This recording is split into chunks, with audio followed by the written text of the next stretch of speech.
ये पूरी सीरीज है मनन शक्ति कैसे यूज करे। तो मनन शक्ति का मतलब है धारण करना, जीवन में समाना।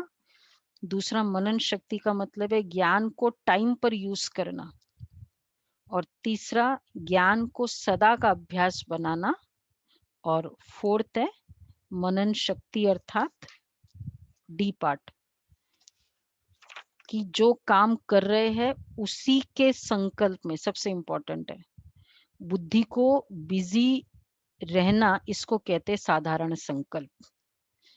ये वाले थीम पर हम इस पूरे हफ्ते पुरुषार्थ करने वाले हैं। तो इस तरह से हमने कल भी किया ही था पुरुषार्थ, आप लोगों को सबको पता होगा कि जो काम कर रहे हैं, जैसे अभी हम सुन रहे हैं, तो उसमें ही बिजी रहे। तो इसका पुरुषार्थ जो है अभी हमको क्विज में भी वो रैंकिंग करनी है। वो है फर्स्ट कि प्रीवियस रैंकिंग और आज का पुरुषार्थ दोनों एक जैसा होगा।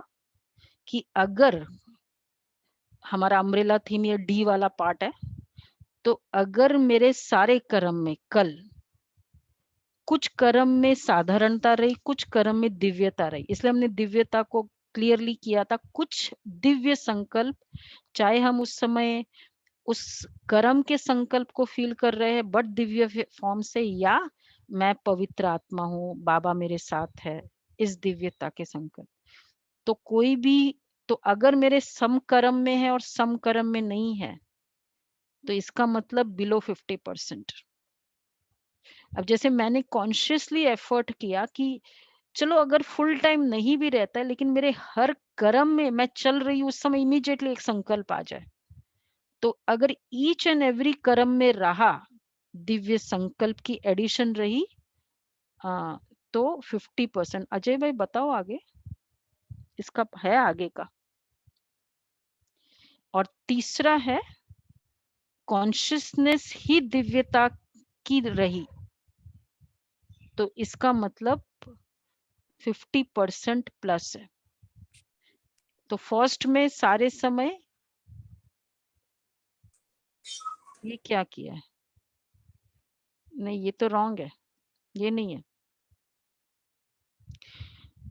प्रीवियस रैंकिंग करना है कि अगर एवरी कर्म में हम कर रहे हैं, नहीं ये रॉन्ग है। तो फिर ईच सम कर्म में संकल्प आए, सम कर्म में नहीं हुआ, तो 50%। अगर एवरी कर्म में आया तो सॉरी 50% से कम होगा हमारा, और एवरी संकल्प में आया तो 50%। और थी कॉन्शियसनेस कि मैं गॉडली स्टूडेंट हूँ, मैं मेल हूँ, मैं फीमेल हूँ, ये कॉन्शियसनेस ही नहीं रही इस कर्म में, मतलब minimum of that consciousness, but मैं गॉडली स्टूडेंट हूँ, मैं फरिश्ता हूँ। अगर ये कॉन्शियसनेस है तो बियॉन्ड 50%। तो ये वाला हम करेंगे आज का पुरुषार्थ। मम्मा